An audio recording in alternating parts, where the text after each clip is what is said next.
আমার 40 বছর বয়সী গৃহকর্ত্রী বাড়িতে একা ছিলেন। আমি ছিলাম তার সাধারণ এক ড্রাইভার। একদিন তাড়াহুড়ো করতে গিয়ে তার ঘরে গাড়ির চাবি দেওয়ার জন্য ঢুকে পড়লাম। ঘরে ঢুকেই আমি তাকে পোশাক পরিবর্তন করতে দেখলাম। এই দৃশ্য দেখে আমি ভীষণ লজ্জিত হয়ে পড়েছিলাম, কিন্তু তিনি একটুও বিব্রত হননি। বরং তিনি আমাকে ঘরের দরজার কাছেই দাঁড়িয়ে থাকতে বললেন এবং সেই অবস্থাতেই আমার দিকে এগিয়ে এলেন। তিনি আমার হাত ধরে আমাকে বিছানা পর্যন্ত নিয়ে গেলেন। তারপর তিনি বললেন, আজ আমার সৌন্দর্য তোমার চোখে পড়ার সঙ্গে সঙ্গেই আমার শরীরে একটি অদ্ভুত শিহরণ শুরু হয়েছে। তোমার দৃষ্টিতে এতটা শক্তি আছে, তবে কি হবে? তিনি কথাগুলি শেষ করতে না করতেই আমি স্তম্ভিত হয়ে পড়লাম। এই গল্পের অংশে আমি তুষার নামক একটি চরিত্রে অভিনয় করছি। প্রতিদিনের মতো আমার বিকেল 5টার শিফট শেষ হওয়ার পর আমি আমার ছোলা বিক্রির ঝুড়ি নিয়ে লোকাল ট্রেনে উঠতে বেরিয়ে পড়লাম। পুনেতে আমি প্রায় 15,000 টাকার একটি চাকরি করতাম। সকাল 9টা থেকে সন্ধ্যা 5টা পর্যন্ত কল সেন্টারে কাজ করার পর রাতে 9টা পর্যন্ত ট্রেনে ছোলা বিক্রি করতাম। এটি ছিল আমার সাইড ব্যবসা, যাতে কিছু অতিরিক্ত টাকা উপার্জন করতে পারি। গত 3 মাস ধরে আমি এই ব্যবসা শুরু করেছি এবং এতে মাসে প্রায় 7,000 থেকে 9,000 টাকা পর্যন্ত উপার্জন করি। যদিও আমি একা ছিলাম, কিন্তু পুনেতে খরচ কম নয়। সেদিন আমি ট্রেনে এক সুন্দর মহিলাকে দেখলাম। আমি তার সামনে আমার ঝুড়ি নিয়ে গিয়ে ছোলা কেনার প্রস্তাব দিলাম, কিন্তু তিনি না বলে লোকাল ট্রেন থেকে নেমে গেলেন।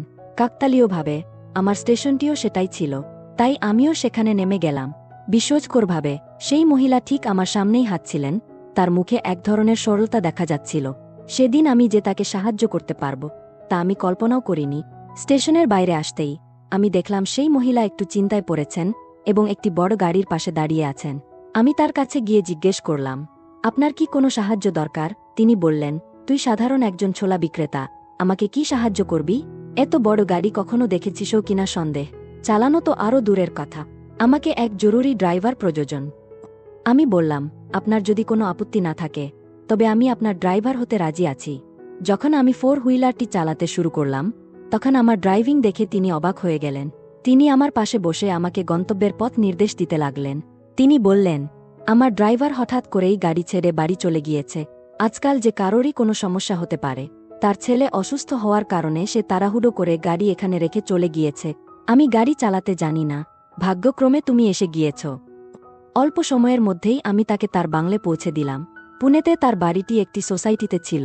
তাকে তার বাড়িতে পৌঁছে দেওয়ার পর তিনি আমাকে 3,000 টাকা দিলেন। আমি বললাম, যদি কখনো ভবিষ্যতে আপনার আমার প্রয়োজন হয় তবে আপনি আমাকে ফোন করতে পারেন। তারপর আমি তাকে একটি কাগজে আমার নাম্বার লিখে দিলাম। দ্বিতীয় দিন থেকে তার ড্রাইভার আবার কাজে ফিরে আসার কথা ছিল। কারো চাকরি কেড়ে নেওয়ার ইচ্ছা আমার ছিল না, তাই আমি আমার চাকরির সুপারিশ করিনি। কয়েকদিন পর সেই মহিলার কাছ থেকে একটি ফোন পেলাম। তিনি আমাকে তার বাড়িতে ডাকলেন। সেদিন আমি অফিস থেকে সোজা তার বাড়িতে গেলাম। তিনি বললেন, তুষার, তুমি কি আমার জন্য ড্রাইভার হিসেবে কাজ করবে? ড্রাইভার হিসেবে কাজ করার মানে ছিল আমাকে সারাদিন তার সঙ্গে থাকতে হবে। এটা আমি জানতাম। তার প্রস্তাব শুনে আমি চিন্তায় পড়ে গেলাম, কারণ আমি সারাদিন তার জন্য সময় দিতে পারতাম না। আমাকে দিনের বেলায় অফিসে যেতে হতো। তিনি সম্ভবত আমার দুশ্চিন্তা বুঝতে পেরেছিলেন। তিনি জিজ্ঞেস করলেন, তোমার মাসে কত টাকা উপার্জন হয়? কোনো অতিরিক্ত কাজ করলে মাসে 25,000 টাকার বেশি উপার্জন করা সম্ভব নয়। আমার উপার্জন শুনে তিনি বললেন, আমি তোমাকে ড্রাইভার হিসেবে মাসে 50,000 টাকা দেব। তুমি কি রাজি? 50,000 টাকা শুনে আমি হতবাক হয়ে গেলাম। মনে হচ্ছিল যেন আমার লটারি লেগেছে। আমি তৎক্ষণাৎ তার প্রস্তাব গ্রহণ করলাম। সেই মহিলার নাম ছিল পুন। তিনি দেখতে খুব সুন্দরী ছিলেন। পুনমজির কাছে আমার নতুন কাজ শুরু হয়ে গেল। এমনই একদিন রাতে মালকিনের বাড়িতে আমার দেরি হয়ে গেল। শেষ লোকাল ট্রেনটি আমি ধরতে পারিনি। মালকিন গাড়ি থেকে নেমে বাড়িতে ঢুকলেন। আমি গাড়ি পার্ক করে বিদায় নেওয়ার অনুমতি নিতে তার ঘরে গেলাম। আমি খুব তাড়াহুড়োতে ছিলাম, তাই ঘরের দরজা না নক করেই ভেতরে ঢুকে পড়লাম। ঘরে ঢুকে আমি তাকে একটি অশালীন অবস্থায় দেখলাম। তিনি তখন পোশাক বদলাচ্ছিলেন। তাকে দেখে আমি তৎক্ষণাৎ চোখ ফিরিয়ে নিলাম এবং ঘর থেকে বেরিয়ে এলাম। কিছুক্ষণ পর মালকিনও বাইরে এলেন। আমি তখনও মাথা নিচু করে দাঁড়িয়েছিলাম। আমি যখন মাফ চাইতে যাচ্ছিলাম তখন তিনি বললেন, কি হলো তুষার, তুমি খুব তাড়াহুড়োতে দেখাচ্ছ। আমি বললাম, মালকিন, আমাকে বাড়ি যেতে হবে। আজ খুব দেরি হয়ে গেছে। শেষ লোকাল ট্রেনটি ধরতে পারব কিনা সেই ভাবনায় ছিলাম। সেই চিন্তাতেই আপনার ঘরে ঢুকে পড়েছিলাম। দয়া করে আমাকে ক্ষমা করুন। তিনি যখন দেখলেন আমি তাকে পোশাক বদলাতে দেখে ফেলেছি তখনও তিনি বেশি রাগান্বিত হননি, বরং তিনি এ ব্যাপারে কিছুই মনে করেননি।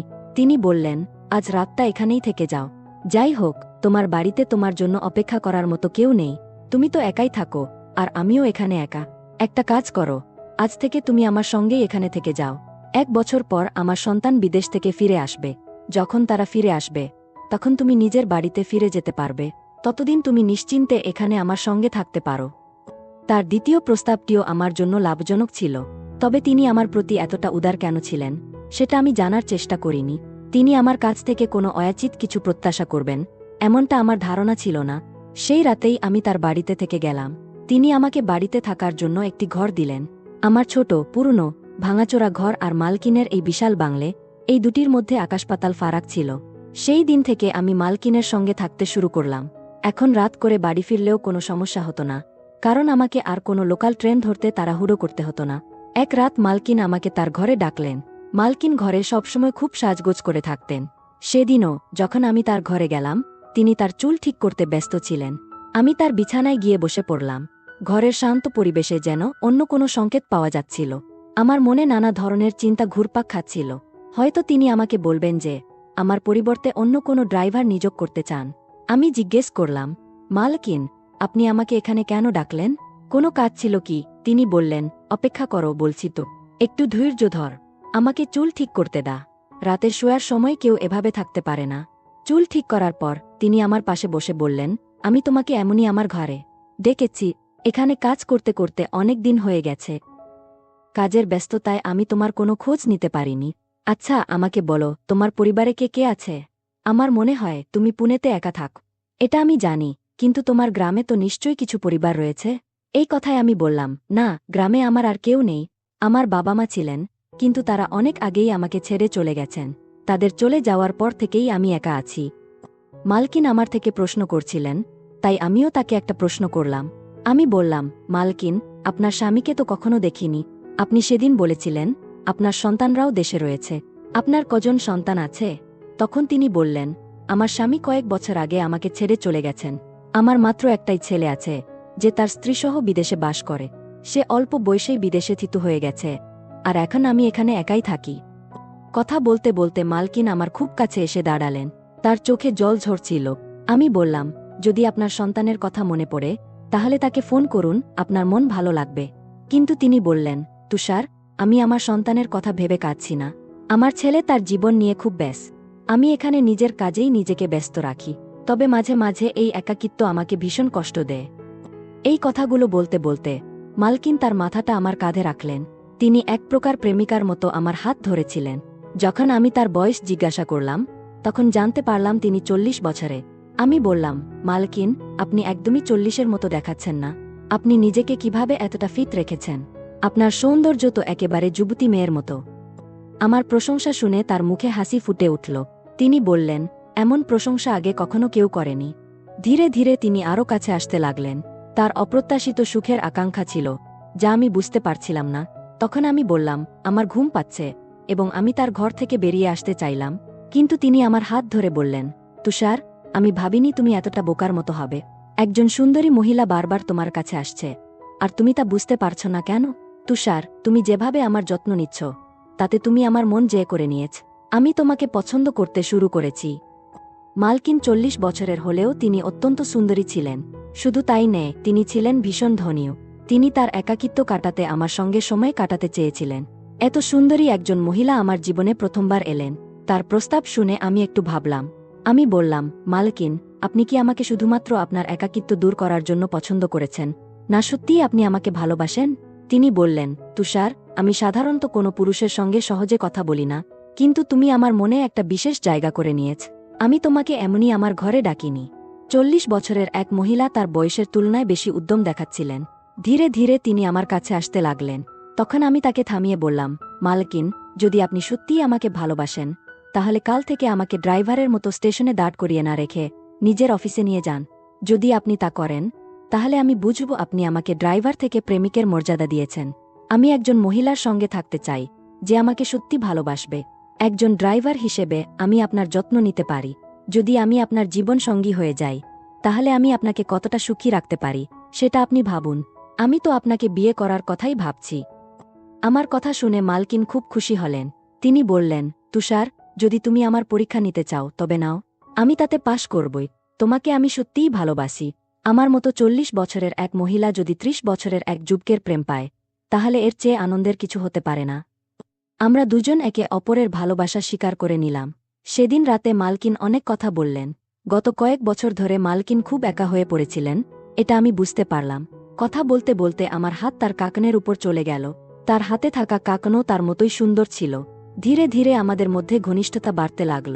তখনই মনে পড়ল, মালকিন তার থাইরয়েডের ওষুধ খেতে ভুলে গেছেন। তাই আবার আমাদের ঘনিষ্ঠতা থামাতে হল। ওষুধ খাওয়ার পর তিনি সঙ্গে সঙ্গে ঘুমিয়ে পড়লেন। পরের দিন প্রতিদিনের মতো দুপুর 2টায় আমি মালকিনকে টিউশন ছাড়তে গেলাম। ড্রাইভার হিসেবে কাজ করার পর থেকে মালকিনকে স্টেশনে ছাড়তে এবং রাত হলে তাকে নিয়ে আসা, এটাই ছিল আমার কাজ। আজ পর্যন্ত মালকিন আমাকে তার অফিস পর্যন্ত নিয়ে যাননি। আমি কোনো দিন তাকে বলিনি, কিন্তু এখন যখন তিনি পুরোপুরি আমার হতে চলেছেন, তখন তার ব্যবসার দায়িত্ব নেওয়া আমারও দায়িত্ব হয়ে দাঁড়া। এটা ঠিক ছিল। সেদিন আমি তার সঙ্গে অফিস যাওয়ার জন্য বের হলাম। গাড়ি পার্ক করে বাইরে এলাম। তখন মালকিন আমাকে গাড়ি বের করে বাড়ি যেতে বললেন। তিনি বললেন, আমার ছেলে এবং বুমা বাড়িতে এসে গেছে। ছেলেটা হঠাৎ করে আমাকে সারপ্রাইজ দেওয়ার সিদ্ধান্ত নিয়েছে। মালকিনের ছেলে বাড়িতে এসে গেছে, এটা শুনে আমার সব মেজাজ খারাপ হয়ে গেল। এক তো কাল রাতে মালকিন ওষুধ খেয়ে ঘুমিয়ে পড়েছিলেন, আর এখন তার ছেলের আসার কারণে আবারও একটা বাধা এসে গেল। বাড়ি পৌঁছানোর পর মালকিন আমাকে ড্রাইভার হিসেবে তার ছেলের সঙ্গে পরিচয় করিয়ে দিলেন। তাদের একটা 4 বছরের মেয়ে ছিল, তার নাম ছিল নন্দিতা। অল্প সময়েই সে আমার সঙ্গে খুব ভালোভাবে মিশে গেল। মালকিন আমাকে কোনো অজুহাত ছাড়তে দেননি। তিনি বললেন, আমার নাতনি তোমার সঙ্গে খুব খুশি, তুমি কিছু দিন এখানে থাকো এবং তার সঙ্গে খেলো। মালকিনের ছেলের সঙ্গে আমার সম্পর্কের বিষয়ে তাদের বুঝে উঠতে অসুবিধা হচ্ছিল। রাতে তার ছেলে এবং বুমা তাদের ঘরে চলে গেলেন। তখন মালকিন আমাকে ফোন করলেন এবং নিজের ঘরে ডাকলেন। আমি বুঝতে পেরেছিলাম তিনি আমার সঙ্গে দেখা না করে থাকতে পারছেন না। পুণ্যের ঘরে যেতেই তিনি দরজা বন্ধ করে আমাকে জড়িয়ে ধরলেন। মালকিন আমার সামনে খুবই সাহসী ছিলেন। আমি বললাম, যার জন্য আপনি অপেক্ষা করছেন তার অপেক্ষা আমিও করছি। মালকিন বললেন, এখন আর দৈনিক কাজ নিয়ে সময় নষ্ট করো না। ভুলবশত আমার ছেলে এখানে এসে গেলে আমাদের সাক্ষাৎ আবারও পিছিয়ে যাবে। তারপর তিনি আমাকে সরাসরি তার বিছানায় বসালেন।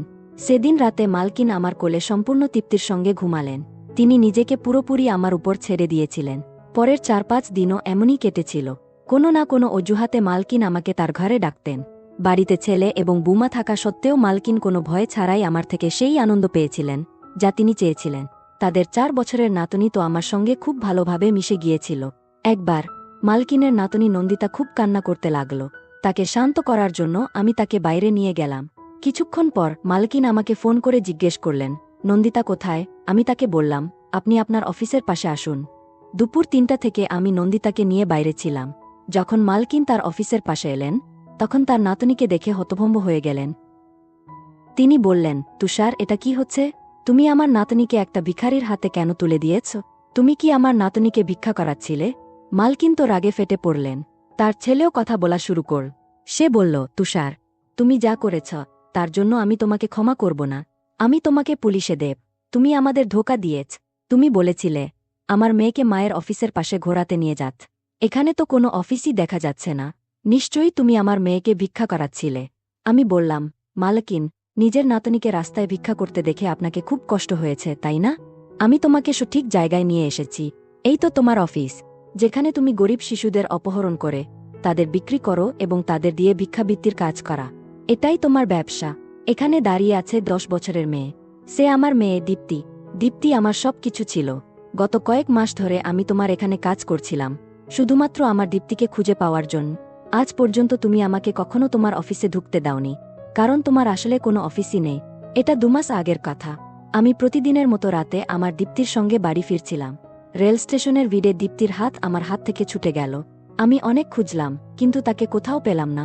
পুলিশের কাছে অভিযোগও করেছিলাম, তবুও আমার দীপ্তিকে খুঁজে পাইনি। তখনই শিশু অপহরণের কথা আমার কানে আসে। প্রথমবার যখন তোমার সঙ্গে দেখা হয়, তখন তোমার হাতে সেই ব্রেসলেট দেখেছিলাম যেটা তুমি এখনও পরেছ। সেটাই আমার এই 10 বছরের মেয়ের ব্রেসলেট। তার জন্মদিনের জন্য আমি এক পয়সা জোগাড় করে এটা কিনেছিলাম। হয়তো ডিজাইনটা তোমারও পছন্দ হয়েছে। তোমার এই ভুলটাই আমার জন্য বড় একটা সুযোগ হয়ে গেল। তোমাকে হুমকি দিয়ে কোনো সত্য বের করা সম্ভব নয়, এটা আমি জানতাম। তাই আমি নির্বে আমার মেয়েকে খুঁজে বের করার সিদ্ধান্ত নিয়েছিলাম। তোমার সঙ্গে প্রেমের ভান করে তোমার মোবাইল থেকে সমস্ত তথ্য জোগাড় করেছি। জানতে পেরেছি কিভাবে তুমি ছোট ছোট বাচ্চাদের অপহরণ করে কিছু দালালের হাতে তুলে দাও এবং তাদের দিয়ে রাস্তায় ভিক্ষাবৃত্তির কাজ করিয়ে টাকা কামা। যখন আমি আমার মেয়ের খোঁজ পেলাম, তখনই ঠিক করেছিলাম মেয়েকে নিয়ে চিরতরে এই মায়ানগরী ছেড়ে গ্রামে ফিরে যাব। কিন্তু 2 মাস ধরে মেয়েকে না পেয়ে যে যন্ত্রণার মধ্যে ছিলাম, সেই যন্ত্রণার কিছুটা হলেও তোমাকে ভোগাতে চেয়েছিলাম। কিছুক্ষণ তোমার নাতনি তোমার চোখের আড়াল হলে তোমার যে অবস্থা হয়েছিল, সেটা দেখে আমি অবাক হয়েছি। তুমি কতগুলো শিশু অপহরণ করেছ ভাবতে পারো? তাদের মা বাবা কি তাদের ছাড়া বাঁচতে পারে? তোমার মতো লোকেরা কখনোই এসব নিয়ে ভাবে না। তোমাদের তো শুধু টাকার প্রয়োজন। মালকিনের এই ঘৃণ্য সত্যটা তার ছেলেরও বুঝে গিয়েছিল। সে তার মায়ের সঙ্গে সব সম্পর্ক ছিন্ন করে। এখন মালকিন আমার কাছে ক্ষমা চাচ্ছিলেন, কিন্তু ক্ষমা চেয়ে আর লাভ নেই। আমি কখনোই সেই নিচু মহিলাকে ভালোবাসিনি। তার সঙ্গে কোনো সম্পর্ক গড়ে তোলার ইচ্ছাও ছিল না। তার প্রেমের ফাঁদে ফেলে আমি শুধু আমার মেয়েকে খুঁজছিলাম। পুনম এবং তার দালালদের পুলিশ গ্রেফতার করেছে। আমার মেয়ের মতো আরও অনেক শিশুকে সেই নিচু লোকদের হাত থেকে মুক্ত করা হয়েছে। মালকিনের জাঁকজমকপূর্ণ সম্পদের পেছনে ছিল এক ভয়ঙ্কর কালো সত্য, যা সবার সামনে এসে গেছে। এই গল্পে তুষার তার মেয়েকে খুঁজে পাওয়ার জন্য সত্যের মুখোমুখি হয়েছে এবং সমাজে প্রচলিত অন্যায় এবং দুর্নীতিকে উন্মোচিত করেছে, যার মাধ্যমে প্রমাণিত হয়েছে যে শেষ পর্যন্ত সত্যেরই জয় হয়। বন্ধুরা, ভিডিওটা ভালো লাগলে চ্যানেলটাকে অবশ্যই সাবস্ক্রাইব করবেন। বন্ধুরা, আমার নাম জাহিরা, আমি লাহোর শহরে থাকি। আমার বয়স এখনো মাত্র 22 বছর, কিন্তু আমার আমানত তখন থেকেই লাফালাফি আর ছটফট করতে শুরু করেছিল। তাই আমি ঠিক করলাম এটাকে আমার ভাইয়ের হাতেই তুলে দেব। প্রথমবার যখন আমি আমার আমানত কাউকে দিয়েছিলাম, তখন খুব ব্যথা পেয়েছিলাম। আসলে নবীন ভাইয়া আমার সত্যিকারের ভাই নন, তিনি আমার চাচার ছেলে। তবে রক্তের সম্পর্কে তিনি আমার ভাইয়ের মতোই। আমার উচ্চতা 55 ফুট, আর ভাইয়ার উচ্চতা 5 ফুটের মতো। তিনি আমার থেকে 2 বছরের ছোট। আমরা শহরে থাকতাম, আর আমার চাচারা তাদের পরিবার নিয়ে গ্রামে থাকতেন। এবার নবীন ভাইজা 12 ক্লাস পাস করেছেন, তাই ছুটি কাটাতে তিনি আমাদের শহরে এসেছিলেন। ভাইয়া যখন আমাদের বাড়িতে এলেন, আমার আম্মি আব্বুও খুব খুশি হয়েছিলেন। আমার কোনো ভাই নেই বলে আব্বু নবীন ভাইজাকে নিজের ছেলের মতোই মনে করতেন। নবীন ভাইজা ছোট থেকেই দেখতে খুব সুন্দর, আর তার শরীরও বেশ ফিট। যেদিন তিনি আমাদের বাড়িতে এসেছিলেন, আমি জিন্স আর টপ পরেছিলাম। ফিটিংটা এত টাইট ছিল যে ভাইয়া আমাকে দেখে হা করে তাকিয়েছিলেন। সেদিন আমরা সবাই মিলে অনেক গল্প করলাম। আম্মি বাড়িতে বিরিয়ানি বানিয়েছিলেন। সবাই নবীন ভাইজাকে নিয়ে খুব উচ্ছ্বসিত ছিল। রাতে ভাইয়া আম্মি আব্বুর সঙ্গেই ঘুমিয়ে পড়লেন। আমি ভেবেছিলাম হয়তো তিনি আমার ঘরে ঘুমোবেন, কিন্তু আম্মি আব্বু তাকে নিজেদের কাছে শুইয়ে নিলেন। সকালে ভাইজা একটু দেরিতেই উঠলেন। ততক্ষণে আব্বু ব্যাংকে চলে গেছেন, আর আম্মি আমাদের জন্য রান্না করছিলেন। আমি ভাইয়ার ঘরে চা নিয়ে গেলাম। সকালে আমি স্নান করে, মেকআপ করে ফিটিংয়ের সালোয়ার স্যুট পরে তৈরি হয়ে গিয়েছিলাম। আমাকে দেখে ভাইয়া খুশি হয়ে গেলেন। হেসে বললেন, দিদি, আজ তুমি তো খুব সুন্দর লাগছ। কার জন্য এত সেজেছ? আমি হেসে বললাম, পাগল, আর কার জন্য? বাড়িতে তো তুমি এসেছ। ভাইয়া মুচকি হেসে বললেন, আমার জন্য এত সাজগোজের কি দরকার? আমি কি তোমার বর নাকি? আমি হেসে বললাম, ভাইজা, তুমি তো বোকার বোকাই থাকবে। তারপর তাকে চা দিয়ে সেখান থেকে চলে এলাম। 2 ঘন্টা পর আম্মি খাবার টেবিলে সাজিয়ে দিলেন, আর নিজে পড়শির আন্টির বাড়ি চলে গেলেন। কিছুক্ষণ পর ভাইয়াও স্নান করে খেতে এলেন। আমি ডাইনিং টেবিলে তার জন্য অপেক্ষা করছিলাম। ইচ্ছে করেই চিনি নিইনি, যাতে ভাইয়ার নজর আমার দিকে আসে। ভাইজা প্রথমে আমার দিকে তাকালেন, আমি তাকে চোখ টিপে দিলাম। ভাইয়া হেসে বললেন, দিদি, এভাবে মারো না, লেগে যাবে। এরপর আমরা দুজনেই হেসে উঠলাম। ভাইয়া খাচ্ছিলেন, আর আমি তাকে দেখছিলাম।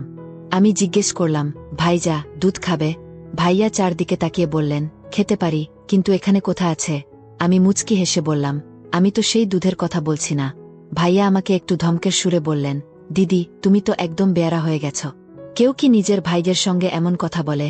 আমি হেসে বললাম, ভাইজা, তুমি তো জানো, আমাদের মাসি তার চাচাতো ভাইদের সঙ্গে বিয়ে করেছিলেন, আর তোমার মামাও তো তার চাচির সঙ্গে বিয়ে করেছেন। তারপর আমি ভাইজাকে অনুরোধ করতে লাগলাম, প্লিজ ভাইয়া, মানো না। এত কষ্ট দিচ্ছ কেন?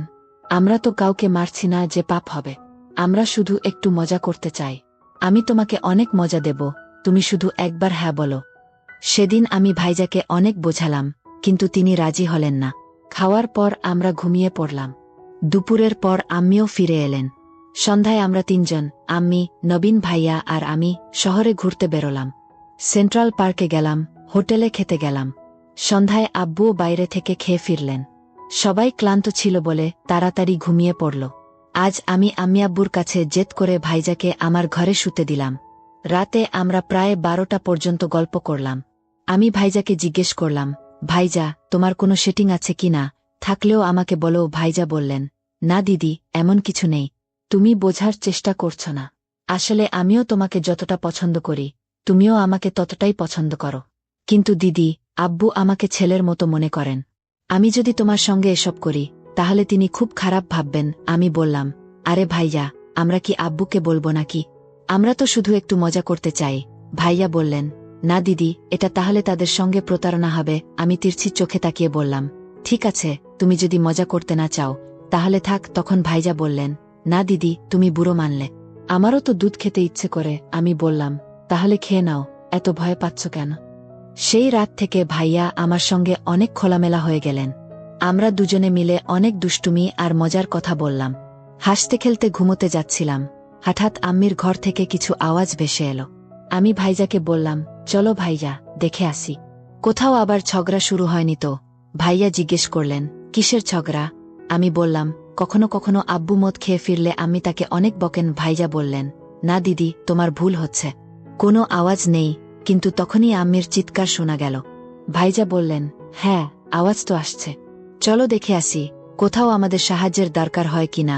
আমি আম্মির চিৎকার শুনে বুঝে গিয়েছিলাম কি চলছে, তবু মজা নিতে ভাইজাকে নিয়ে গেলাম। আম্মির ঘরে পৌঁছে দেখলাম দরজা বন্ধ। জানালা দিয়ে উকি দিলাম, কিন্তু অন্ধকারে কিছু দেখা গেল না। তবে আম্মির গলা শোনা যাচ্ছিল, আস্তে করো। তারপর আবার চিৎকার। আমরা বুঝে গেলাম কি হচ্ছে। হঠাৎ আব্বু লাইট জ্বালিয়ে দিলেন। ভেতরের দৃশ্য দেখে আমাদের শ্বাস আটকে গেল। ভাইয়া সেখান থেকে চলে যেতে চাইলেন, কিন্তু আমি তার হাত ধরে আটকে দিলাম। আম্মি আব্বুকে বলছিলেন, এখনো তো মাত্র 5 মিনিট হলো, আর তুমি এখনই ক্লান্ত। এরপর আমরা দুজনে মুচকি হেসে ঘরে ফিরে এলাম। ঘরে ঢুকেই ভাইজা বললেন, তুমি তো বেশ চালাক দিদি। আমি বললাম, এতে চালাকি কি আছে? এসব থেকেই তো আমরা এসেছি। শুধু ফারাক এই যে আমি এগুলো উপভোগ করি। এটা তো কোনো খারাপ কাজ নয়। ভাইয়া লজ্জা পেয়ে বললেন, দিদি, আমারও একটু খিদে পেয়েছে। দুধ পাওয়া যাবে? আমি তার মজা নিয়ে বললাম, ওহ, তাহলে এখন দুধও খেতে চাও? পাগল, আমি তো রক্তের সম্পর্কে তোমার দিদি, আর তুমি তোমার দিদির সঙ্গে এমন কথা বলছো? আমার এই মজায় ভাইয়া লজ্জায় পড়ে গেলেন। আমি জোরে হাসতে লাগলাম। ভাইয়া বললেন, বন্ধ করো দিদি, তুমি তো সবসময় আমাকে ভয় দেখাও। আমি বললাম, আচ্ছা, এই নাও, দুধ খেয়ে নাও। নাকি কোনো শুভ মুহূর্ত বের করতে হবে? সেদিন ভাইয়া খুব লজ্জা আর দুঃখ পেয়েছিলেন, তাই দুধ খাননি। আমি ভাবলাম, এবার আমাকেই কিছু করতে হবে। আমি নিজের হাতে তাকে দুধ খাওয়াতে শুরু করলাম। তখন বুঝলাম ভাইয়া কতটা ক্ষুধার্ত ছিলেন। তিনি আধ ঘন্টা ধরে একটানা দুধ খেলেন। তাকে দেখে আমার আনন্দের সীমা ছিল না। সত্যি বলতে, আমার তো শরীরের জলি বেরিয়ে গিয়েছিল। আধ ঘন্টা পর ভাইয়া বললেন, বাস দিদি, আর পারছি না। আজ দুধ খেয়ে সত্যিই মজা পেলাম। এমন মিষ্টি দুধ আমি আগে কখনো খাইনি। আমি বললাম, তাই তো বলছিলাম ভাইয়া, তোমার দিদির সুবিধে নিতে চাইলে নিয়ে নাও। এমন দিদি সবাই পায় না। তারপর বললাম, এবার আমাকে ঘোড়ার সোয়ারি করাও। ভাইয়া বললেন, দিদি, সোয়ারি তো করিয়ে দেব, কিন্তু ভয় হচ্ছে 9 মাস পর তোমার কোল ভরে না যায়। এমন কথা শুনে আমি মনমরা হয়ে গেলাম। বললাম, ভাইয়া, তুমি তো খুব ভীতু। কিছু হবে না। যা হবে পরে দেখা যাবে। আমি অনেক বোঝালাম, কিন্তু তিনি রাজি হলেন না। বললেন, না দিদি, কিছু ভুল হয়ে গেলে সামলাতে পারব না। অনেক ভেবে আমি বললাম, ঠিক আছে, আমি আম্মির ঘর থেকে গুব্বারা নিয়ে আসি। তাহলে তো করাবে, তাই না? এটা শুনে ভাইয়া আরো ভয় পেয়ে গেলেন। বললেন, পাগল হয়েছ? এত রাতে আব্বুর ঘরে যাবে? ভয় লাগে না? আমি যেতে যাচ্ছিলাম, ভাইয়া আমার হাত ধরে আটকে দিলেন। বললেন, না দিদি, কাল বাজার থেকে নিয়ে আসব। আব্বু জেগে গেলে বড় সমস্যা হয়ে যাবে। আজ একটু থাকো। আমি কাঁদো কাঁদো গলায় বললাম, না ভাইজা, তুমি বোঝো না। আমি আর সহ্য করতে পারছি না। আমার ধৈর্যের বাঁধ ভেঙে গেছে। ভাইয়া আমাকে অনেক বোঝালেন। রাতও অনেক হয়ে গিয়েছিল। কখন ঘুমিয়ে পড়লাম টেরই পেলাম না। সকালে ভাইয়া সবসময়ের মতো দেরিতে উঠলেন। আমি তাড়াতাড়ি উঠে আম্মির কাজে হাত লাগালাম। আব্বু 9টার মধ্যে ব্যাংকে চলে গেলেন। আমি সকালে স্নান করে ভাইয়ার ঘরে চা নিয়ে গেলাম। ভাইজা ফোন চালাচ্ছিলেন আর চায়ের জন্য অপেক্ষা করছিলেন। আমাকে দেখে মুচকি হাসলেন, কারণ রাতের কথা মনে পড়ে গিয়েছিল। আমিও হাসলাম। জিজ্ঞেস করলাম, কি খাবে, চা না দুধ? ভাইয়া হেসে বললেন, না দিদি, দয়া করো, সকালে শুধু চাই খাবো। রাতের দুধ এখনো ঠিকমতো হজম হয়নি। আমি হেসে বললাম, তোমার হজম শক্তি তো বড় দুর্বল। তাকে চা দিয়ে আম্মির কাছে রান্নাঘরে ফিরে গেলাম। ভাইয়া চা খেয়ে স্নান করে টিভি দেখতে বসালেন। আম্মিও রান্না শেষ করে বিশ্রাম নিলেন। কিন্তু আমার মনের মধ্যে একটাই চিন্তা ঘুরছিল, এবার বাজারে যেতে হবে। তাই আমি আম্মির কাছ থেকে অনুমতি নিয়ে নিলাম। প্রথমে ভাইজাকে আমার সঙ্গে নিয়ে যাচ্ছিলাম, কিন্তু আম্মি তাকে আটকে দিলেন। কারণ তাকে ফ্যান পরিষ্কার করাতে হবে। আম্মির হাত ফ্যান পর্যন্ত পৌঁছায় না। তাই আমাকে একাই বাজারে যেতে হলো। বাজারে পৌঁছে প্রথমে ফল আর সবজি কিনলাম। আম্মি দর্জিকে একটা স্যুট সেলাই করতে দিয়েছিলেন, সেটাও নিয়ে নিলাম। তারপর সোজা মেডিকেল স্টোরে চলে গেলাম। দোকানে ঢোকার আগে দোপাট্টা দিয়ে মুখ ঢেকে নিলাম, যাতে কোনো ঝামেলা না হয়। ভেতরে ঢুকেই আমি চকলেটের গন্ধওয়ালা গুব্বারা চাইলাম, কারণ আমি চকলেটের গন্ধ খুব পছন্দ করি। মেডিকেলের ভাইজা প্রথমে আমার দিকে তাকালেন, তারপর কিছু না বলে গুব্বারাটা দিয়ে দিলেন। এরপর ভাবলাম ভাইয়ার জন্য কিছু গলি কিনে নিই। দেখে মনে হচ্ছিল তার এটা লাগতে পারে, কিন্তু জানি না কেন তিনি আমাকে গলি দিতে চাইলেন না। আমি আর বেশি কথা না বলে গুব্বারা নিয়ে বেরিয়ে এলাম। ভাবলাম হয়তো তাদের কাছে নেই। তাই আরেকটা মেডিকেল স্টোরে গেলাম, কিন্তু সেখানেও ট্যাবলেট পেলাম না। তখন আমার মাথায় ঢুকল, এভাবে আমি ট্যাবলেট পাব না। তাই সলিমকে ফোন করলাম।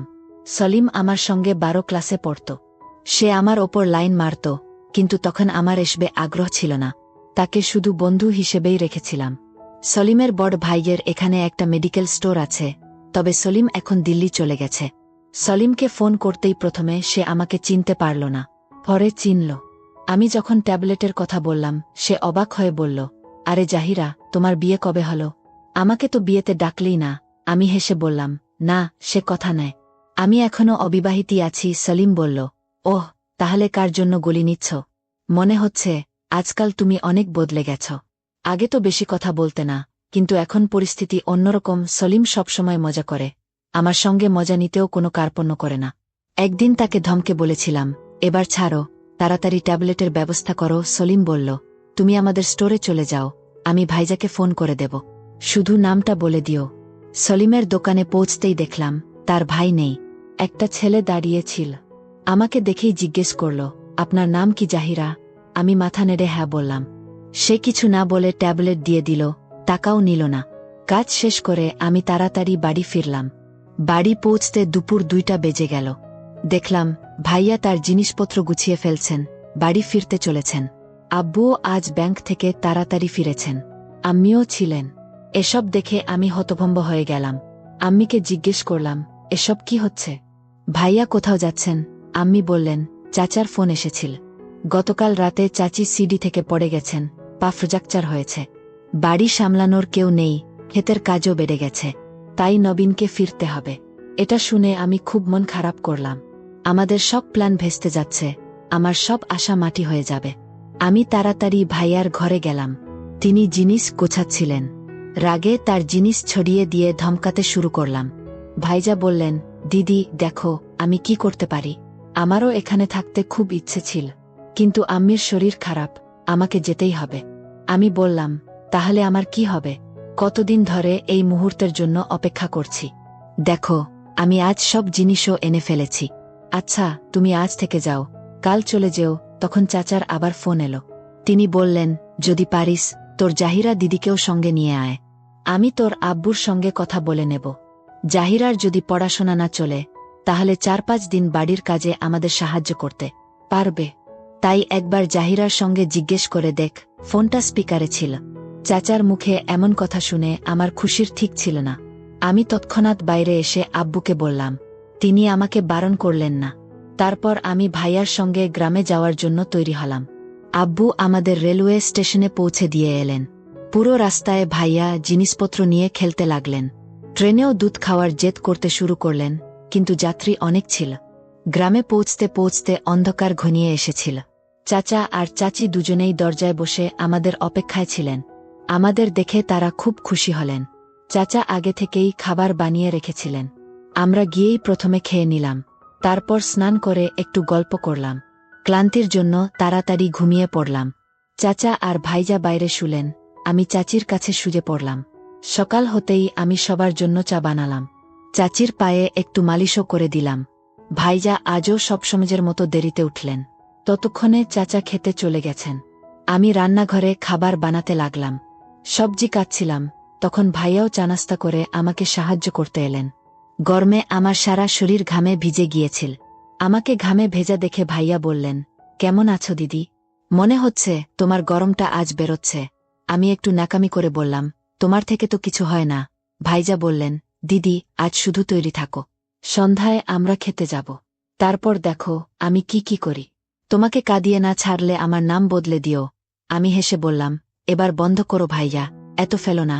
কিন্তু ভেতরে ভেতরে আমি খুশি হচ্ছিলাম। এখন শুধু সন্ধ্যার অপেক্ষা করতে লাগলাম। আমি তাড়াতাড়ি খাবার বানিয়ে চাচিকে খাইয়ে দিলাম।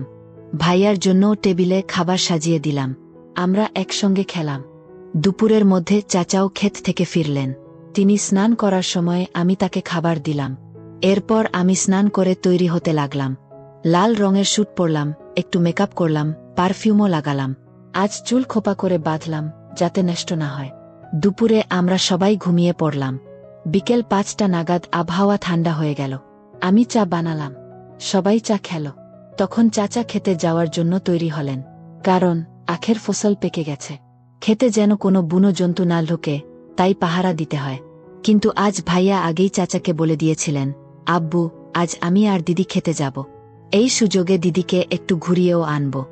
2-3 দিন ধরে সে বাড়িতেই আছে। চাচা রাজি হয়ে গেলেন। ভাইয়া বাইক বের করলেন। আমরা দুজনে ক্ষেতের দিকে রওনা দিলাম। আমি আগে থেকেই গুব্বারা নিয়ে নিয়েছিলাম। ভাইজাকে চায়ের সঙ্গে গলিও দিয়ে দিয়েছিলাম। খেতে পৌঁছে ভাইজা আমাকে আখের গাছের মাঝে নিয়ে গেলেন, যাতে কেউ দেখতে না পায়। সেখানে তিনি কয়েকটা আখ কেটে জায়গা পরিষ্কার করলেন আর একটা খাটিয়া এনে রাখলেন। সন্ধ্যার আবহাওয়া ছিল, ঠান্ডা হাওয়া বিছিল। আজ প্রথমবার আমার একটু ঘাবড়ে যাওয়ার মতো লাগছিল। তখন ভাইজা বললেন, দিদি তাড়াতাড়ি ঝুঁকে পড়ো। জানি না আজ আমার কি হয়েছে। মনে হচ্ছে আজ ওষুধ না পেলে আমি মরে যাব। এরপর ভাইয়া আমাকে ক্ষেতের মধ্যেই আখের রস খাওয়ালেন। আমি খেতে চাইনি, কিন্তু তিনি জোর করে খাইয়ে দিলেন। আধ ঘন্টা ধরে আমি আখের স্বাদ নিলাম। আমার চোখ দিয়ে জল গড়াতে লাগল, তবু মুচকি হাসছিলাম। আমার আর ছিল না। আমি ভাইজাকে বললাম, বাস ভাইজা, আজকের মতো এটুকুই, আমার পেট ভরে গেছে। ভাইয়া থেমে গেলেন। আমরা আধ ঘন্টা সেখানে বিশ্রাম করলাম। সময় অনেক হয়ে গিয়েছিল, অন্ধকারও নেমে এসেছিল। ভাইয়া বললেন, চলো দিদি, এবার বাড়ি যাওয়া দরকার। কোথাও আব্বু চিন্তা না করেন, কিন্তু সত্যি বলতে আমি দাঁড়াতেও পারছিলাম না। ভাইয়া আমাকে তুলে বাইকে বসিয়ে বাড়ি নিয়ে গেলেন। বাড়ি গিয়ে প্রথমে আমরা স্নান করলাম। তারপর ভাইজাই খাবার বানালেন। আমি শুধু রান্নাঘরে বসেছিলাম। আমার সারা শরীরের গরম আজ বেরিয়ে গিয়েছিল। ভাইয়া আমার পুরো মজা নিচ্ছিলেন। বারবার বলছিলেন, কি হলো দিদি, একদিনেই পঞ্চার হয়ে গেলে। সন্ধ্যায় খাওয়ার পর আমি ভাইয়ার কাছে ব্যথার ওষুধ আনালাম। সেটা খেয়ে তবেই ঘুম এলো। পরের 5-6 দিন আমি ভাইজাকে কাছেও ঘেঁষতে দিলাম না। কিন্তু তিনি সবসময় আমাকে খোঁচা দিয়ে যাচ্ছিলেন। চলো দিদি, আখের খেতে যাই। আমি শুধু মুচকি হেসে থাকতাম। সত্যি বলতে এখন আমাদের বিয়ে হয়ে গেছে। কারণ সত্যি বেশি দিন লুকিয়ে রাখা যায় না। একদিন আমি আর ভাইজা বাড়িতে মুহূর্ত তৈরি করছিলাম। আমাদের দুর্ভাগ্য, চাচি আমাদের দেখে ফেললেন। তারপর চাচা আর চাচি আমাদের খুব বকলেন। ভাইজাকে তো মারও পড়ল। তারা আমার আম্মি আব্বুকে গ্রামে ডেকে আনলেন। আমাদের জিজ্ঞেস করলে আমরা সব সত্যি বলে দিলাম। গত 1 মাস ধরে আমরা এসব করছি। আমরা অনেক ক্ষমা চাইলাম। বললাম, আমাদের ভুল হয়ে গেছে, আমাদের মাফ করে দাও। কিন্তু আম্মি আব্বু আর চাচা চাচি মিলে ঠিক করলেন, আমাদের বিয়ে দিয়ে দেবেন। এছাড়া আর কোনো উপায় ছিল না। আমাদের বিয়েতে বেশি সমস্যা হয়নি। চাচি খুশি মনেই আমাকে মেনে নিলেন। বন্ধুরা, এই গল্পটা তোমাদের কেমন লাগলো কমেন্টে জানাও। যদি এখনো আমাদের চ্যানেলে সাবস্ক্রাইব না করে থাকো, তাহলে দয়া করে সাবস্ক্রাইব করো আর বেল আইকনটা বাজিয়ে দাও। হ্যালো, আসসালামু আলাইকুম। ওয়ালাইকুম আসসালাম। কে বলছেন আপনি? ম্যাডাম, আমাদের অফিস থেকে আপনি এই যে লোন নিয়েছিলেন, আমি ঋণ অফিস থেকে বলছি, শাহজাহান, চিনতে পারছেন? ও, শাহজাহান ভাই। হ্যাঁ, আপনি চিনতে পারছি এখন। কেমন আছেন আপনি? ভালো আছেন? হ্যাঁ ম্যাডাম, আমি ভালো আছি। আপনি ভালো আছেন? জি শাহজাহান ভাই, আমিও আলহামদুলিল্লাহ ভালো আছি। কি অবস্থা আপনার? কোথায় আপনি এখন? কিছু বলবেন? জি ম্যাডাম, অবশ্যই বলবো। কারণ এই গত মাসের আপনার কিস্তিটা আমার অফিসে জমা হয়নি। এটা ডিউ পড়ে আছে। আবার আজকে মাসের 3 তারিখ হয়ে গেল। তো এখন পর্যন্ত আপনার টাকা জমা পড়লো না। কি অবস্থা? টাকা পয়সা তো দিতে হবে, না হলে তো হবে না। কি সমস্যা আপনার, কি বলেন তো? কোনো সমস্যায় আছেন নাকি? সেটাও বলেন না। আমার মাঠ কর্মী গেলে টাকাটাও দেন না, তাহলে তো সমস্যা। এভাবে তো আর হয় না। এর একটা প্রতিকার আসলে করা দরকার। বলেন কি সমস্যা আপনার? ইয়ে মানে সাজান ভাই, আসলে কি বা বলি আপনারে। আমি আপনাকে ঠিক বুঝাইতে পারবো কিনা জানি না। আমি দারুণ অসহায়তার মধ্যে আছি। আমার হাজবেন্ডের কাজকর্ম নাই, আর সেও তো দিন মজুরি খেটে খাওয়া মানুষ। এখন একটা অভাবের তাড়নায় আপনার অফিস থেকে কিছু টাকা আমি লোন নিয়েছিলাম। তো সেই টাকাটা আমি তো এখন ঠিকঠাক মতো পরিশোধ করতে ব্যর্থ হচ্ছি। তো এই অবস্থায় ওরও ইনকাম নাই, একদম বসে বসে চাকরি বাকরি নাই। আমি কি করতে পারি এ বিষয়ে আপনি আমাকে একটু সাজেশন দেন না? তাহলে আমি একটু খুশি হতাম, উপকৃত হতাম। আমার কাছে টাকা না হলে তো আর মুখের কথাই সবকিছু হয় না। আর যদি দেরি করি তখন তো আমিও জানি যে অফিস আমার উপর অ্যাকশন নেবে। এর জন্য আমি আপনার সঙ্গে একটু মিট করতে চাই। আসলে বলেন তো, এর জন্য কি কোনো পথ আছে? তাহলে তো আর হবে না। একটা বাচ্চার উপায় আমাকে বলে দেন না। ম্যাডাম, এসব আজে বাজে কথা রেখে আপনি আমার টাকাটা একটু রেডি করেন। আমি আসছি আপনার বাসায় আজকে। এই যে একটু পরে আমি যাব। আপনি টাকাটা রেডি করুন। তা না হলে অফিস আমাকে অনেক প্রেশার দিচ্ছে। আপনার টাকা ডিউ পড়ে গেছে গত মাসের, আর এখন সম্ভব না। বাঁচার আর কি উপায়? সমাধান একটাই, আপনি টাকাটা দিয়ে দেন, ব্যাস সমাধান হয়ে যাবে। টাকা না দিলে তো অনেক ভেজাল হবে। বুঝতে পারছেন ব্যাপারটা? আমাদের যে রুলস, রুলস মেনে আপনাকে চলতে হবে। আপনার তো নেওয়ার সময় এরকম কথা ছিল না। বুঝছেন ম্যাডাম? আমি আসছি, আপনি রেডি হন। বলছিলাম কি সাজান ভাই, আমার কথাটা একটু বোঝার চেষ্টা করেন আপনি।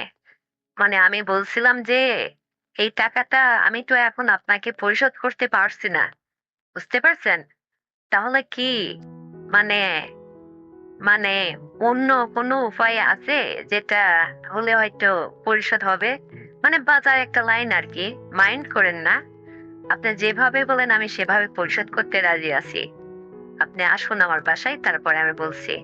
দেখুন ম্যাডাম, বাসার একটা লাইন অবশ্যই আছে, কিন্তু এভাবে আর আমি কতজনকে দেখবো? আমারও তো আর মানে আপনার গ্যাপটা যদি আমি পূরণ করি, তাহলে তো এই টাকাটা আমার পকেট থেকে যাবে। অফিস তো আর ছাড়বে না। অফিসকে তো কাগজ কলমে এই টাকার হিসেব আমাকে ঠিক অক্ষরে অক্ষরে দিতে হবে। সেটা নয় আমি দিব, কিন্তু আমার লাভ কি হবে? আপনারটা আমি পরিশোধ করলে আমার কি লাভ বলুন তো? একটু কথাটা বোঝার চেষ্টা করুন। আমি তো আর সুন্দরী কম না। এখন বাবা মা এই গরিবের সংসারে আমাকে পাঠাইছে। তো অনেক যুদ্ধ করে আর কি দুমুঠো ডাল ভাত খেয়ে বেঁচে আছি। কিন্তু সকালদের বেলায় তো আর আমি কোনোটা এত পাই না। কারণ আমার হাজবেন্ড তো দিন মজুরি খেটে খাওয়া মানুষ। আজ এই কাজ তো কাল অন্য কাজ, এভাবে চলে না। টানাছেঁড়া সংসারে যা হয় আর কি। তো আমি বলছিলাম যে যদি অন্য কোনো উপায়ে আপনার টাকাটা পরিশোধ করে নিতেন তাহলে হয়তো আমি রাজি ছিলাম। একটু আপনি বিবেচনা করে দেখেন। আপনি যেটা বলবেন সেটাই হবে। আমি রাজি আছি। যদি আমার সত্যি রাজি থাকেন তাহলে আমাকে জানান। আর কত রকম মানুষ দেখবো এই দুনিয়াতে? হ্যাঁ, এভাবে কি হয় আসলে? এভাবে তো সম্ভব হয় না। কারণ আপনার টাকাটা পরিশোধ করতে গেলে আমার পকেট থেকে তো দিতে হবে। আর আমার পকেট থেকে দিলে আমার একটা শর্ত থাকতে হবে। আর আমার শর্ত পূরণ করতে হলে আপনাকে রাজি খুশি থাকতে হবে। এখন সেটা কিভাবে সম্ভব আপনিই বলুন। আমি বুঝলাম আপনার কথা, আমি বুঝতে পারছি, কিন্তু সেটা কিভাবে সম্ভব? মানে আমি মান মানহানি হব না তো? বেইজ্জতি হব না তো মানুষের কাছে? আমার তো একটা মান ইজ্জত আছে। আমি ফিল্ডে একটা মান সম্মানের সাথে আর কি ঘোরাফেরা করি। সেটার জন্য মর্যাদা নষ্ট না হয়, সব যদি গোপন ঠিকঠাক থাকে, তাহলে হয়তো আমিও গেলাম হলো। কিন্তু ব্যাপারটা আমাকে একটু বুঝিয়ে ক্লিয়ার করে বলেন। বুঝতে পারছেন? শাহজাহান ভাই, আপনার কথায় আমি খুশি হলাম এবং আমি বুঝতে পারছি আপনি আমার শর্তে অবশ্যই রাজি আছেন। এই জন্য আপনাকে আমি একটা কথা বলি, মনোযোগ সহকারে শুনুন। আগামীকালকে আমার হাজবেন্ড একটু অন্য জেলায় কাজে যাবে আর কি। তিনি মজুরি খেতে খাওয়া মানুষ তো, অন্য জেলায় কাজে যাবে। সে হয়তো 1 মাসের জন্য যাচ্ছে, 1 মাসের মধ্যে আর ফিরবে না। তো আমি আগামীকাল একটা টাইমেই আপনাকে ফোন করলে আপনার ঠিক ওই টাইমে আমার বাসাতে চলে আসবেন। তারপরে আমি অবশ্য সেজে গুজেই থাকবো, কারণ আপনি তো আমাকে দেখছেন, আমি তো মাশাআল্লাহ সুন্দরী কম না। আর আপনার শর্ত পূরণ করতে গিয়ে আপনাকে সবকিছু যদি মানে মনের মাধুর্য মিশাই যদি আপ্যায়ন করতে পারি, ব্যাপারটা একটু বুঝে নেন, তাহলে আমি খুশি হব। বা এভাবে আহ, মানে যত খুশি আপনাকে আমি আমার মন প্রাণ থেকে সবই দিব। তো আপনাকে আমি আগামীকাল ফোন করলে আপনি চলে আসবেন আমার বাসায়। আর আপনি যেটা ভাবছেন আপনি লাঞ্ছিত হবেন বা আপনার মান সম্মানের ভয়, এটা আসলে এখানে তো আমার টাকা পয়সার ব্যাপার, তাই না? আপনাকে যদি আমি এই পথে নিয়ে এসে যদি ওইটা পরিশোধ করি, তাহলে তো আমি এই লোনের ঝামেলা থেকে মুক্ত হলাম, তাই না ভাই? তো এই জন্য আর কি আমার উপর একটু আস্থা রাখেন, একটু বিশ্বাস করেন, তাহলেই হবে। বুঝতে পারছেন? বলুন এখন আপনি কোনটা করবেন। ম্যাডাম, তার মানে আপনার বাসায় যদি আমি আগামীকাল যাই, তাহলে কি কালকের দিনটা মেলামেশা করলে শেষ হয়ে যাবে পর্ব, নাকি আরো ভবিষ্যতে দু একবার হবে? কোনটা বলুন? দেখেন সাজান ভাই, আমি বলছিলাম যে 1 মাস আমার হাজবেন্ড বাসায় থাকবে না। এই 1 মাসের মধ্যে আপনি যখন খুশি যেভাবে খুশি, আমার বাড়িটা নিরিবিলি আছে, আপনি আসলেই আমি আপনাকে ইচ্ছা মতো আদর যত্ন দিতে পারবো। আমার কোনো অসুবিধা নাই। এবং আমার উপরে একটু বিশ্বাস রাখুন, আপনার মান মর্যাদা বজায় রেখেই আমি কাজ করব। তবে এই কথা যেন আর পৃথিবীর কেউ না জানে, আমি একমাত্র আর আপনিই জানবেন। এখন অভাবে পড়ছি ভাই, এছাড়া আর আমার কোনো পথ নাই। এখন আপনি যেহেতু আমার ঋণের বোঝাটা আপনি মাথায় নিলেন, সেক্ষেত্রে আপনাকে তো আর অত টাকার বিনিময়ে একবার আপনাকে আদর করলে হবে না। আপনি এই 1 মাস যখন ইচ্ছা যতবার খুশি আসবেন, আপনার সঙ্গে আমার হবে, একের পর এক হবে। এবং এতে যদি আমারও ভালো লাগে, তাহলে দীর্ঘদিন কন্টিনিউ করব মাঝে মধ্যে। এতে কি আপনার কি কোনো আপত্তি আছে? দেখুন ম্যাডাম, আপত্তি নাই। তবে আমরা যে ঋণ অফিসে চাকরি করি না, এখানে ব্যাপারটা হচ্ছে আমরা তো এক জায়গায় বেশি দিন পোস্টিং থাকি না, মানে আমাদের পোস্টিং হয়ে যায়, বেশি বেশি দিন আমাদের রাখা হয় না। তো আমি যে কয়দিন হয়তো আপনার এরিয়াতে আছি, সে কয়দিন না হয় কন্টিনিউ করব। তবে আমি আপনাকে দেখছি, মার্শাল্লাহ আপনি তো দারুণ সুন্দরী। এই জন্য আর কি আপনার প্রস্তাবে রাজি হয়ে আপনার ঋণের বোঝাটা আমি নিজের মাথায় নিলাম। আর এর বিনিময়ে আপনি আমাকে খুশি করলেই চলবে। আর এইরকম কাজ অতীতে আমি বহু মানুষের করছি, এরকম উপকার। তার বিনিময়ে আমাকে তারা গিভ অ্যান্ড টেক, বুঝে নেন। সে আমাকে তাকে মানে যথেষ্ট খুশি করার মতো যা কিছু তার থাকছে, সে আমাকে খুশি করছে। তো আপনিও তাই করবেন। আর এতে আমার কোনো আপত্তি নাই, আমি কন্টিনিউ করব যতদিন আমি এই এরিয়ার মধ্যে আমার ডিউটি আছে। আর আমি আপনার এই যে বিষয়টা একটু সাহায্য করতে পারাই আমি নিজেকে অনেক ধন্য মনে করলাম আর কি। এখন আপনার ইচ্ছা। তো আপনার কি কোনো শর্ত সাপেক্ষে আর কিছু আছে?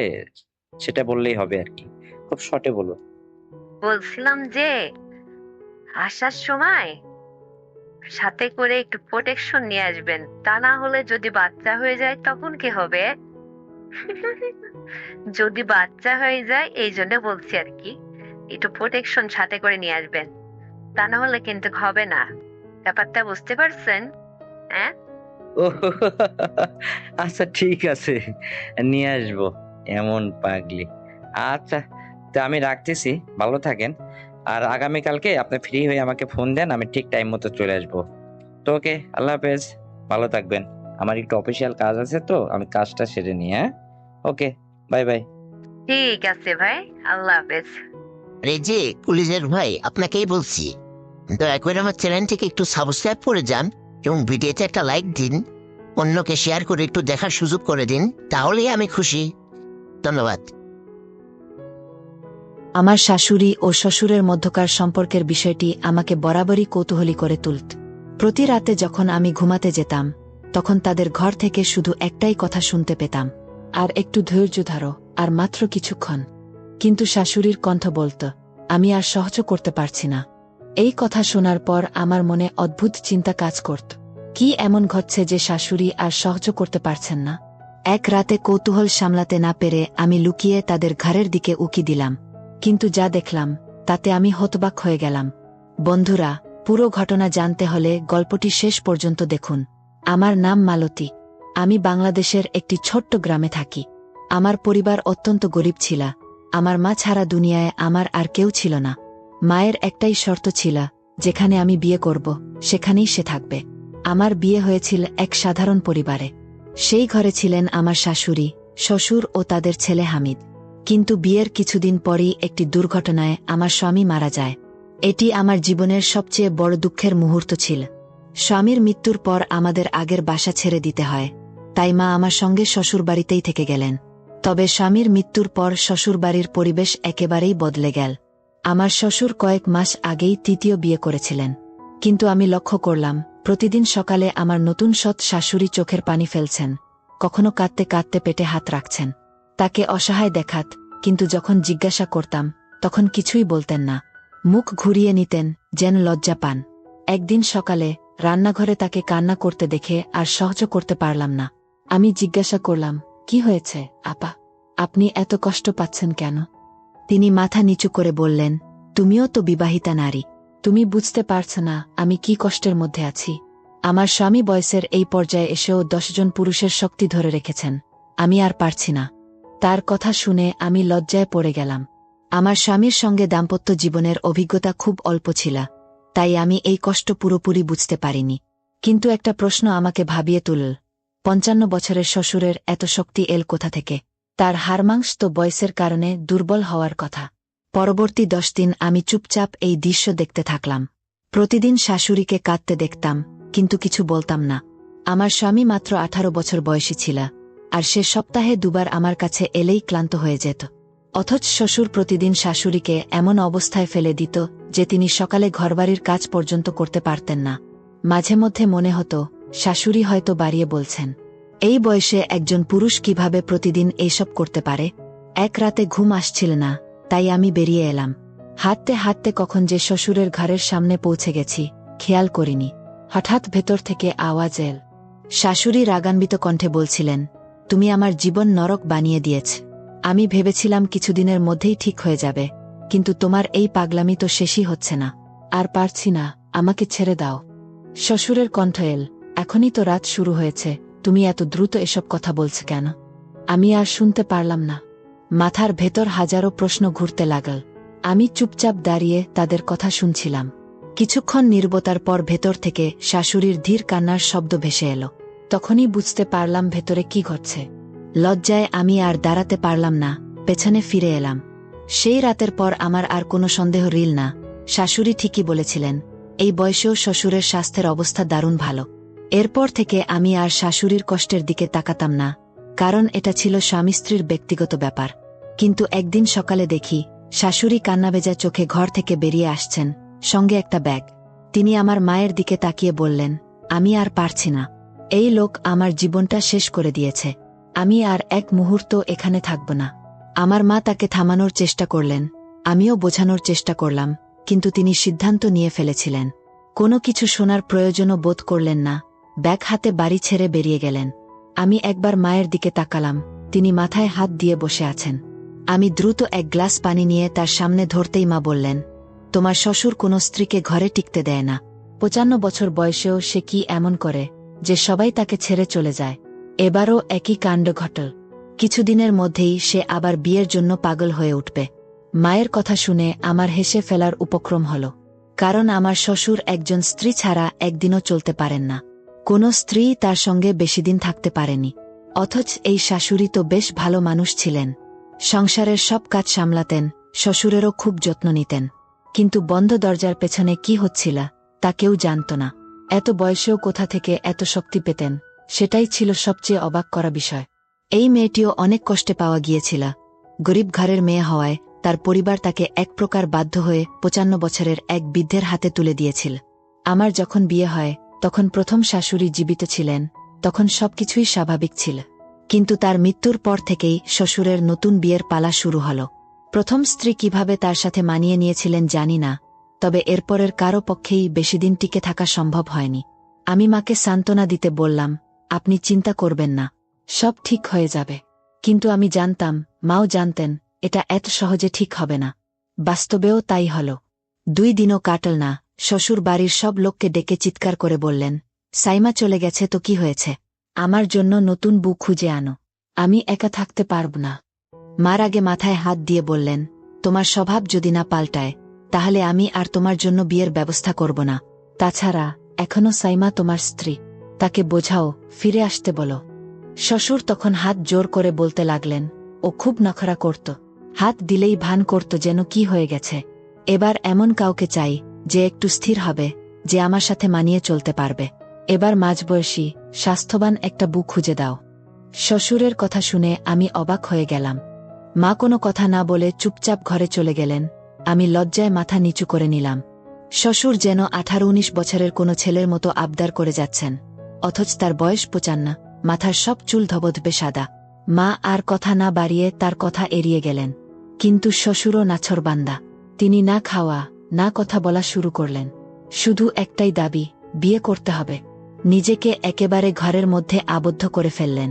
রাগে মা বলে উঠলেন, এই বৃদ্ধ বয়সেও একাকিত্ব কাটে না? কত মানুষ তো স্ত্রী হারিয়ে একা জীবন কাটিয়ে দেয়, কিন্তু এ লোক তো এক মুহূর্ত স্ত্রী ছাড়া থাকতে পারে না, তাও আবার নিজের পছন্দমতো। এত বয়সে কে তাকে লোভ দেখাবে? কোথা থেকে আমি এমন কাউকে খুঁজে দেব? এখন তো গরিব মেয়েরাও তার নাম শুনলেই ভয় পায়। তার কুকীর্তি চারদিকে ছড়িয়ে পড়েছে। মায়ের কথা শুনে আমি চিন্তায় পড়ে গেলাম। তারপর বললাম, আমার এক বান্ধবী আছে, সাকিনা, ডিভোর্সি, এখন বাবার বাড়িতে আছে। যদি চান তার জন্য প্রস্তাব দিতে পারি। বয়স মাঝারি, স্বাস্থ্যও বেশ ভালো। মা আমার দিকে তাকিয়ে বললেন, তুমি যদি ঠিক মনে করো তাহলে কথা বলে দেখতে পারো, তবে আমি নিশ্চিত তোমার শ্বশুর তাকেও বেশিদিন রাখতে পারবে না। মায়ের কথা শুনে আমার হাসি চেপে রাখতে কষ্ট হচ্ছিল, কারণ আমার সেই বান্ধবী খুব চালাকচতুর, এতটাই তেজি যে তার আগের স্বামীও টিকতে পারেনি। আমি মনে মনে ভাবলাম, যদি তার সাথে শ্বশুরের বিয়ে হয় তাহলে এবার হয়তো উল্টো শ্বশুরকেই সামলাতে হবে। এই ভাবনা থেকেই আমি বান্ধবীর মায়ের সঙ্গে কথা বলার সিদ্ধান্ত নিলাম। তিনি নিজেও মেয়ের কর্মকাণ্ডে বিরক্ত ছিলেন, তাই বিনা দ্বিধায় রাজি হয়ে গেলেন। যদিও আমার বান্ধবী আর শ্বশুরের বয়সের পার্থক্য ছিল অনেক, তবে আমাদের শ্বশুরবাড়ির অবস্থা খুব একটা ভালো ছিল না। তাই কিছুদিন পর আমার পরামর্শে একেবারে সাধারণভাবে আমার বান্ধবীর বিয়ে আমার শ্বশুরের সঙ্গে দেওয়া হলো। সে আমাদের বাড়িতেই চলে এলো, কিন্তু কয়েকদিনের মধ্যেই সে আগের শাশুড়ির মতো একই কথা বলতে শুরু করল। বলল, সে শ্বশুরের সঙ্গে আর থাকতে পারছে না এবং ফিরে যেতে চায়। আমি বিস্মিত হয়ে তাকে জিজ্ঞাসা করলাম, তুমি শ্বশুরের সঙ্গে থাকতে পারছ না কেন? সে আমার দিকে তাকিয়ে বলল, তুমি তো সব জানোই। আমি অবাক হয়ে বললাম, আমি কিছুই জানি না। তখন সে ধীরে ধীরে আমার কাছে এসে ফিসফিস করে বলল, তুমি জানো, সে বিশেষ এক ধরনের ওষুধ ব্যবহার করে। এ কথা বলে সে তার ঘরে চলে গেল, কিন্তু আমি একদম হতবাক হয়ে গেলাম। ধীরে ধীরে বুঝতে পারলাম, শ্বশুর হয়তো এমন কিছু খান যার কারণে তার এত শক্তি। আমি মাথায় হাত দিয়ে বসে পড়লাম। এ কথা আমার কল্পনারও বাইরে ছিল। আমি মাকে ইশারায় বুঝিয়ে বললাম, একবার খোঁজ নিয়ে দেখো তো, শ্বশুর আসলে কি খায়। এমন না হয় এই ওষুধের কারণে নতুন বুটাও পালিয়ে যায়। মা একটু হেসে বলল, আমরা এই ব্যাপার থেকে দূরে থাকলেই ভালো। আমি তো বিধবা হয়ে এখানে বসে আছি, আমাদের খরচ তো শ্বশুরই চালায়। আমি কিভাবে এসব ব্যাপারে কথা বলি? মার কথা শুনে আমি চুপ করে গেলাম। আমাদের জীবিকা পুরোপুরি শ্বশুরের ওপর নির্ভরশীল ছিল। তাই মা ঠিক করলেন, শ্বশুরকে নিয়ন্ত্রণে রাখার জন্য বারবার তার বিয়ে দেওয়া হবে। কিন্তু কোনো মেয়েই বেশি দিন টিকতে পারত না। যারা আসত তারা কিছুদিন পর চুপচাপ চলে যেত। আমার এক বান্ধবীও মাত্র 1 মাস টিকতে পারল। তারপর একদিন সে চুপচাপ নিজের জিনিসপত্র গুছিয়ে তালাক নিয়ে চলে গেল। শ্বশুর খুব কষ্ট পেলেন এবং কান্না করতে করতে বললেন, আমার কপালে বুঝি স্ত্রীসুখ নেই, আমি একা থাকতে পারব না। শ্বশুর একদম বদলে গেলেন। রাতে ঘরের ভেতর পায়চারি করতেন, সারাদিন অস্থির লাগত। মা ভালোই বুঝতে পারলেন তিনি একাকিত্ব সহ্য করতে পারছেন না। তখন মা আবার শ্বশুরের জন্য বিয়ের সম্বন্ধ খোঁজা শুরু করলেন। একসময় এক সম্পর্কের দিদিমাকে বলল, তোমার বিধবা মেয়েকেই শ্বশুরের সঙ্গে বিয়ে দিয়ে দাও। বাড়ির ব্যাপার বাড়িতেই থাকবে, আর মেয়েটাও সংসারী হবে। এ কথা শুনে মা রেগে গিয়ে বললেন, তুমি কি বলছ? আমার মেয়ে মাত্র 18 বছরের, আর শ্বশুরের বয়স তো 55 বছর। দিদি একটু হেসে বলল, তুমি তো এতদিন নানা বয়সের মেয়েদের এনে বিয়ে দিয়েছ, এবার নিজের মেয়েকে দিতে সমস্যা কোথায়? মা হতবাক হয়ে গেলেন। দিদি চলে যাওয়ার পর তিনি ভাবনায় পড়ে গেলেন। যখন আমি এ কথা জানতে পারলাম, তখন প্রচণ্ড রেগে গেলাম। আমি চিৎকার করে বললাম, এ তুমি কি বলছ? আমি কিভাবে নিজের শ্বশুরকে বিয়ে করব? মা তখন শান্তভাবে বললেন, তোমার শ্বশুর কিন্তু খুবই ধনী, আর তোমার বিধবা অবস্থাটা আমাকে কষ্ট দিচ্ছে। তোমার রূপলাবণ্য আছে, কিন্তু নতুন বিয়ের সম্বন্ধ পাওয়া কঠিন। মার কথা শুনে আমি ভাবনায় পড়ে গেলাম। সত্যি, অনেক দিন ধরে আমি একাকিত্বের যন্ত্রণা সহ্য করছিলাম। একজন নারী যখন সংসার করে, তারপর হঠাৎ একা হয়ে যায়, তখন তার একাকিত্ব খুব কষ্ট দেয়। তার চাওয়া পাওয়া, আকাঙ্ক্ষাগুলো তাকে প্রতিনিয়ত কুরে কুরে খায়। যেদিন আমি প্রথম শ্বশুরের ঘর থেকে সেই সন্ধ্যার আওয়াজ শুনেছিলাম, সেদিন সারা রাত আমি নিজেও অস্থির ছিলাম। আমারও মনে হচ্ছিল, আমার জীবনে কেউ ফিরে আসুক, আমাকে আগলে রাখুক। অনেক চিন্তাভাবনা করে আমি সিদ্ধান্ত নিলাম, আমি শ্বশুরকে বিয়ে করব।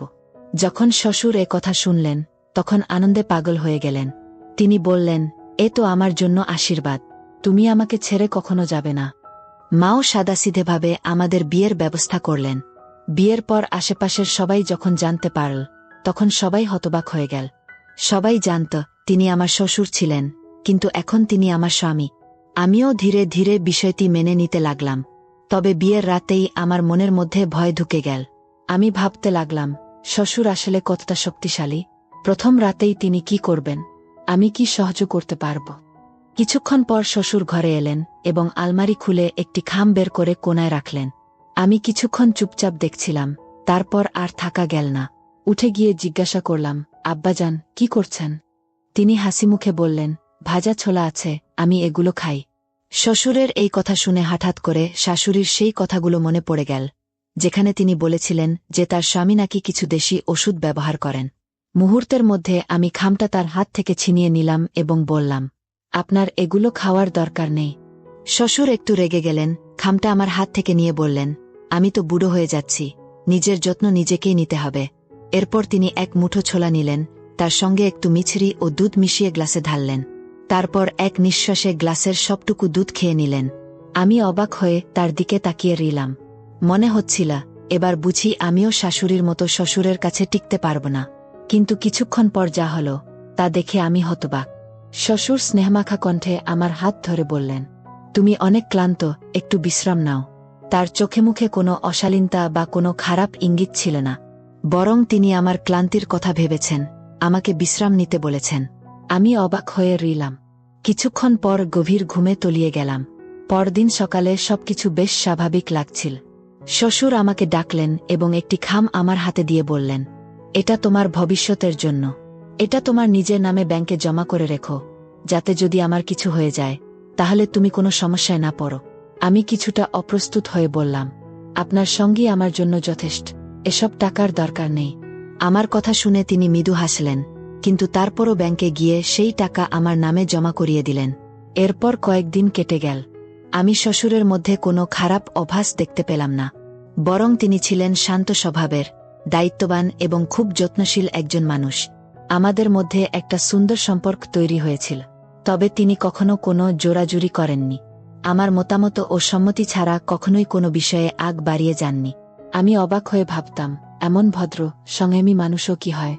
একদিন আমি তার কাছে জিজ্ঞাসা করলাম, আপনি কেন এত সংযত? আপনার বয়সের পুরুষেরা তো সাধারণত এমন হয় না। শ্বশুর তখন একটা গোপন সত্য ফাঁস করলেন, যা শুনে আমার পুরো দুনিয়াটাই কেঁপে উঠল। তিনি বললেন, আমার পুরো জীবন কেটেছে তোমার মায়ের সঙ্গে। তিনি সবসময় আমার ছোট ছোট প্রয়োজনের খেয়াল রাখতেন, তাই তার অনুপস্থিতি আমার জন্য অসহ্য হয়ে উঠেছিল। বিয়ের কথা ভাবতাম, কিন্তু যখনই নতুন কেউ ঘরে আসত, সে শুধু আমার টাকার প্রতি আকৃষ্ট হতো। যেমন আমি তোমাকে ভবিষ্যতের জন্য টাকা দিয়েছি, ঠিক তেমনি আগের স্ত্রীদেরও দিয়েছিলাম, যেন তারা নিরাপদ বোধ করে। কিন্তু শেষ পর্যন্ত সবাই কিছুদিন পর মোটা অঙ্কের টাকা নিয়ে আমাকে ছেড়ে চলে যেত। কেউই সত্যিকারের সম্পর্ক গড়তে চায়নি। আমি হতবাক হয়ে শুনছিলাম। তিনি বললেন, সবাই ভেবেছে আমি তো 55 বছরের এক বৃদ্ধ, কিছুদিন পর মরে যাব, তখন তারা সহজেই আমার সম্পত্তি ভোগ করতে পারবে। অথচ আমি সারা জীবন অপেক্ষা করেছি এমন একজন সঙ্গীর জন্য, যে আমাকে সত্যিকারের ভালোবাসবে, শুধু আমার টাকার জন্য নয়। তারপর তিনি আমার দিকে তাকিয়ে বললেন, যখন তুমি টাকা নিতে অস্বীকার করেছিলে, তখন আমি বুঝেছিলাম তুমি আমার টাকার জন্য এখানে আসনি। তুমি সত্যিই আমাকে সম্মান করো, ভালোবাসো। এই বয়সের পার্থক্য কোনো বিষয় নয়, মনের বন্ধনই আসল। আমি পুরোপুরি হতবাক হয়ে গেলাম। এরপর আমি তাকে জিজ্ঞাসা করলাম, আপনি প্রতিদিন ছোলা আর মিছরি কেন খান? তিনি হেসে বললেন, এটা শুধু শক্তি বৃদ্ধির জন্য নয়, এটা চোখের জন্যও খুব উপকারী। বয়সের কারণে আমার দৃষ্টিশক্তি একটু কমে যাচ্ছে, আমি চাই না সেটা পুরোপুরি হারিয়ে ফেলি। তার কথা শুনে আমার মনে একরকম প্রশান্তি এলো। সত্যি বলতে, তিনি ছিলেন এক অসাধারণ মানুষ, কিন্তু এই বাড়ির অন্যরা তার এই ভালোবাসার মূল্য দেয়নি। এখন আমি বুঝতে পারছিলাম, আগের স্ত্রীরা শুধু তার টাকা লুট করে পালিয়ে গিয়েছে, আর আমার মা, তিনিও এই বাড়িতে রয়ে গিয়েছেন শুধুমাত্র টাকার জন্য। যদি শ্বশুরের কাছে টাকা না থাকত, তাহলে কি মা এই বাড়িতে থাকতেন? আমি স্পষ্ট বুঝতে পারলাম, এই দুনিয়ায় টাকা ছাড়া কিছুই মূল্যবান নয়। মানুষ টাকার পেছনে দৌড়ায়, কিন্তু সম্পর্কের কোনো মূল্য দেয় না। কিন্তু আমি এই মানুষটার ভালোবাসার মূল্য বুঝতে পারছিলাম। আজ আমি আমার 55 বছর বয়সী স্বামীর সঙ্গে সুখী জীবন যাপন করছি। ভালোবাসার জন্য বয়স কোনো বাধা নয়, যদি হৃদয় সত্যিকারের হয়। এই যুগে একজন ভালো জীবনসঙ্গী পাওয়া ভাগ্যের ব্যাপার। এবং সত্যিটা হলো, আমাদের সমাজে টাকা ছাড়া সম্পর্ক মূল্যহীন হয়ে যায়, কিন্তু প্রকৃত ভালোবাসা ও যত্ন থাকলে জীবন সুন্দর হয়। আপনারা কি মনে করেন? মন্তব্যে জানাবেন। ভিডিওটি লাইক করতে ভুলবেন না, আর আমাদের চ্যানেল সাবস্ক্রাইব করুন।